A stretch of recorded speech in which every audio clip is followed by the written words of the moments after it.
Hey friends, are you enjoying this D&D Sember Marathon? Just a casual reminder that this is only made possible by our generous supporters on Patreon, and of course those who purchase our handmade plush and custom Dakimakura over on our website, LoadingCrewCrafts.com. These pillows are handcrafted with soft minky fur and are stuffed with love with the highest quality polyfill. Our Dakis are also made with two-way tricot, which means they are always the cool side of the pillow, and the material is basically the Taj Mahal of body pillows. None of that cheap-ass peachkin stuff you see other Dakis do. And if you absolutely need to get that last-minute shopping done, use coupon code HOLIDAY2021 to get 10% off your total order. This deal also applies over on our Etsy store. This December Advent is our most ambitious project we've done in quite some time, reviewing many, many characters from several long and complicated series. I could not have done it alone, and I want to give a big shout out again to my assistant writer Cinemafreak, and of course all of our assistant editors including Paul, X-the-Dark-One, and of course this video's editor, Anthony. Thank you guys. Howdy friendos, and welcome to the Scott Pilgrim video! Out of all my characters this month, Scott is arguably the one most out of place, but hey, I needed to fill a Sunday. Please keep in mind that we will only be doing the movie Scott played by Michael Cera and not the character from the long-running comic book series. Believe me, I'm sure Anthony would love to bill me to voice, edit, and publish a 6-volume graphic novel series, but none of us on the team really have time for that right now. And here's the part where I would use footage from the animated series that covers all the parts that they had to cut out of the movie. If I had one! Scott Pilgrim vs. the World is a romantic action comedy co-written, produced, and directed by Edgar Wright. You know, the guy who did Ant-Man and Baby Driver. Actually, hey Anthony, should we do Baby Driver in the future? I haven't seen that movie yet, and I'm kind of looking for an excuse. Anyway, our titular hero is a slacker burnout 20-something who is looking to be a successful musician and score some sort of record deal. During the course of the movie, he also begins dating a girl named Ramona Flowers, and during the course of the movie, he has to defeat her 7 evil exes in order to not only win her approval, but also continue dating her. That may sound yikes to some of you, but don't worry, it gets worse. Scott himself is not a great person. At the beginning of the movie, he is currently dating Knives, a 17-year-old high school student, while he simultaneously mooches off her and his gay best friend. During the course of the movie, he still dates her while pursuing Ramona, and he's just not a great person. I personally don't have a problem with a flawed protagonist, but this video is titled What Alignment is Scott Pilgrim? With all of this in mind, Choatic Neutral might be appropriate to start him off, but I'm actually thinking today we're gonna make Scott Pilgrim start at Neutral Evil. Scott is just one of those guys who travels through life and has very, very little regard for other people's feelings and needs, and he just kind of uses them for his own benefit. Granted, he does set boundary with Knives, and he isn't malicious, but Scott is definitely a selfish dick. And if you've seen my Shrek video, dicks tend to get neutral evil. I just realized, out of context, that's a sentence. But you'll see in the post-analysis, Scott's hero's journey is more about personal fulfillment and less about being a good person, so it is on brand. And with all out of the way, let's go. I can't believe you're gonna just walk away from the best thing that ever happened to you. What choice do I have? She loves that pretty boy, Prince Charming. Oh, come on now. Is he really that good looking? Are you kidding? He's gorgeous. He has a face that looks like it was carved by angels. Oh, he sounds dreamy. You know, shockingly, this isn't making me feel any better. Scott brings his latest girlfriend, 17-year-old Knives, to band practice. He does this only to brag about his latest girlfriend, but also he brags to her about his bandmates, which also includes one of his exes, Kim. He also tells Knives to be good and not do anything weird. I don't really see that as a problem, but we're going to count it Choatic Neutral anyway. You're too good for him. Run. Despite his roommate Wallace and sister Stacy's warnings, Scott continues to date her, as in Knives. He tells Stacy that his relationship with Knives is simple and something he wants after his last bout of romance. He continues to set strict boundaries and limits between himself and Knives while still mooching off of her, Lawful Evil. So alone. You're not alone. What? You're just having some idiotic dream. Feeling more alone than before, Scott begins seeing a girl in his dreams and around Toronto. Learning the dream girl is Ramona Flowers, an American working for Amazon who moved here after her last relationship, Scott becomes obsessed with her. He tries to get as much information as possible and ignores bad seduction skills and warnings. Chaotic Neutral. That time with Lisa. That was a misunderstanding. That time with Holly. That wasn't what it looked like. That time you dumped Kim. Okay, me and Kim are all good now, all right? Scott begins slacking in his life and relationship with Knives. He does try to break up with her, but doesn't go through with it. What he does instead is order something off of Amazon to see Ramona. He also ignored some random email about, I don't know, X-Men or something. I don't know, probably nothing important. Chaotic Neutral. Scott Pilgrim? Hi, I was thinking about asking you out, but then I realized how stupid that would be. With Ramona at his door, Scott admits to order something to see her and ask her out. Ignoring Ramona's initial no and the fact that he's still in a relationship with Knives, Scott asks until he gets a not date. Frankly, I'm sorry, I kind of consider this harassment and neutral evil. Come on.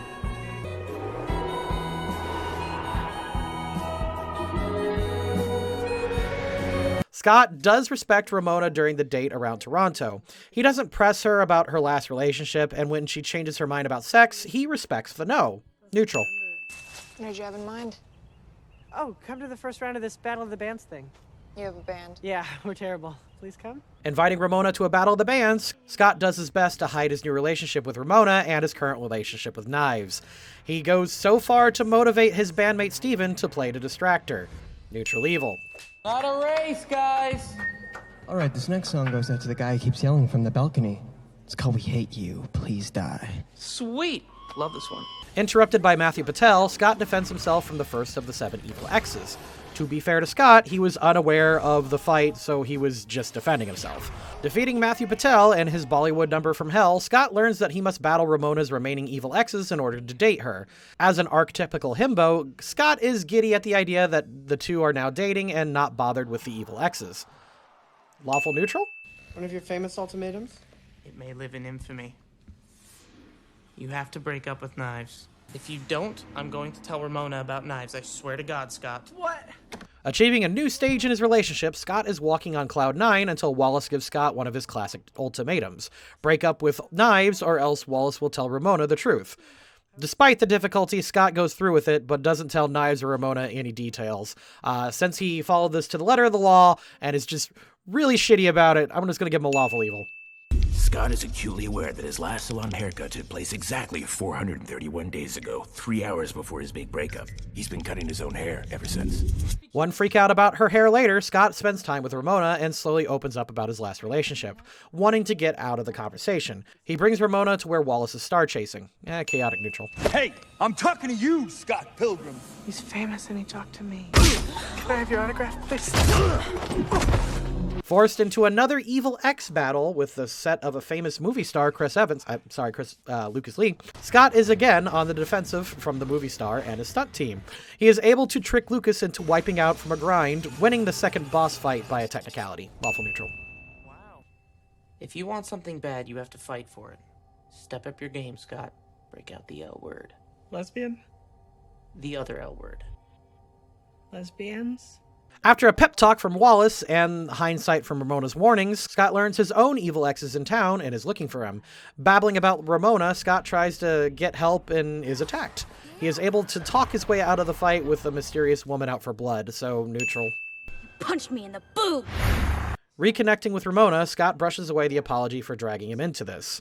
He wants to continue, only to find out Envy is there. Envy, jealous, invites Scott, Ramona, and Sexbomb to play at her gig. Despite facing his trauma again, Scott goes through with it, going to Envy's show. Neutral. Ramona Flowers stole my Scott, but I know how to get him back. How? Scott continues to hide the truth of Ramona and Knives from each other before learning Envy is teamed up with the third evil X, Todd. After a fun cover of Black Sheep, Scott endures the true pit of hell, the awkward X reunion. After the knife twists and Todd punching out Knives highlights, Scott jumps in to fight Todd. Neutral good. Didn't you know? Todd's vegan. Struggling against the powers of veganism, don't we all, Scott does everything from a base battle and forcing Ramona to open up about Todd for a clue. He is able to trick Todd into ingesting half and half milk. Well, if the vegan police didn't depower him for Scott to win, the milk enzyme would have done enough damage to Todd, so chaotic neutral. Yeah, cool bands never go to their own after parties. Just the desperate people trying to rub elbows with the label guys. Then why would we? Oh. Fresh from the battle with Todd and the reunion with Envy, Scott lashes out at Ramona about the 7 evil exes, even when Ramona is trying to comfort him. Admittedly, we don't have a good scale of how recent the Matthew and Lucas fights were, but this may have happened in a span of a few days or a few weeks. But since he's kind of being a douchebag here, we're going to go with chaotic evil. Just a phase? You had a sexy face? I was just a little bi-curious. Well, honey, I'm a little bi-curious. Attacked, Scott learns Ramona's 4th evil ex is Roxy, the girl from earlier. He doesn't want to fight a girl, and it's more about his principles than his frustration. And Ramona is forced to help him. With Ramona's advice, Scott hits a weak spot and defeats her. Lawful Neutral. Thought you didn't drink. Only on special occasions. Why did you want one? Now at his limit, Scott continues the fight with Ramona and asks, Is there anyone at this party that you haven't slept with? oof. With their relationship now on hold, Scott gets the final names from Ramona. Because he's being a douche, I'm going to go with chaotic evil again. Well, we'd understand if you didn't want to take part. Not only do I want to take part, I want to take them apart. Driven by anger, Scott dives into the Battle of the Bands match with the twins. By the way, their names are Kyle and Ken Katayanagi, but the movies don't give them much characterization. With some words from Kim, Scott is able to rock harder than the twins and win. Let's go with chaotic neutral. What are you doing? Getting a life. Scott ignores a distraught Knives and apologizes to Ramona for his behavior. It's too late, however, as Gideon, the final evil ex, and Steven Skull had gotten Ramona back and Scott is dumped. Gideon tries to offer a backhanded olive branch by also signing Sex Bomb. Scott says no, but his band leaves him behind. No, we really should be thanking each other. I mean, if it wasn't for me, Ramona would never have been with you, but if it wasn't for you, she wouldn't have gotten back with me, so I guess it all shakes out, huh? Working through the breakup blues, Scott is given an invitation by Gideon to see him. With Wallace's seal of approval, Scott goes to fight one last ex, and in the process realizes something important. Scott, committing to his relationship, confesses his love for Ramona. Because I'm in love with her. Scott earned the power of love. Lawful Good.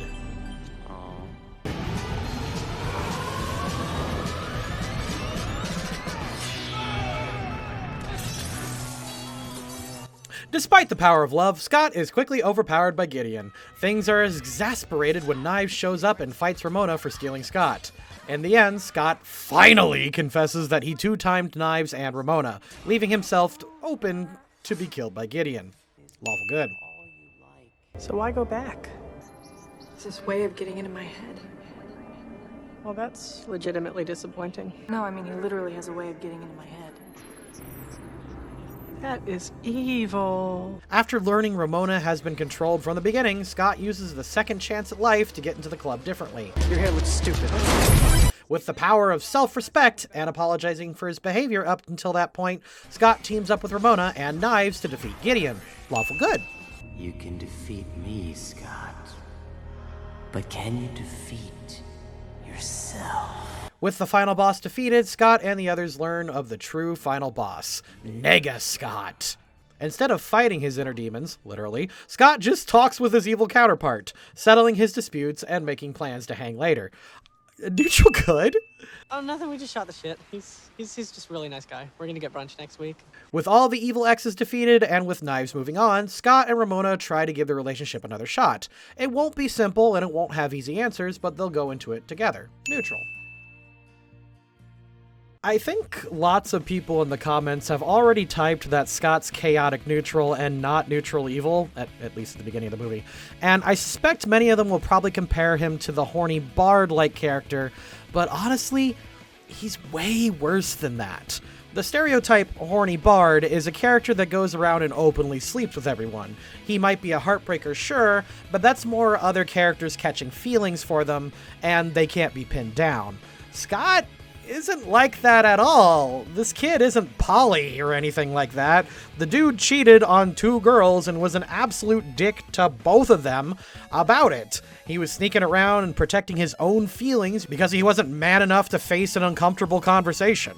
And, need I remind you, he was 22 and dating a 17-year-old, which everyone can at least agree is icky. Age differences in relationships can work, but no. Like, just wait a year, my man. But again, Scott, despite how much of a turd he is a really good protagonist, and Scott Pilgrim is still a really, really good movie. His journey is much different from a typical main character, and instead of him becoming a good person, his journey is more about respect, not only for, the self-respect like we see at the end of the movie, but the respect of other characters, and the respect to understand that he needs to work on himself before he can learn to lean on others for support, relationship, financial, or otherwise. Nega Scott, at the end of the movie, represents this really, really well. If I did my calculations right, Scott should be somewhere near the neutral part of the alignment spectrum near the end of the movie. And remember, I don't always know the placement of a person until we're deep into editing. And Nega Scott isn't evil. He's just kind of another flavor of neutral who needs to work on himself. It's like those evil Jeff Bezos memes, those "Mwahaha, I will give my workers a fair wage and let them use the bathroom." That sort of deal.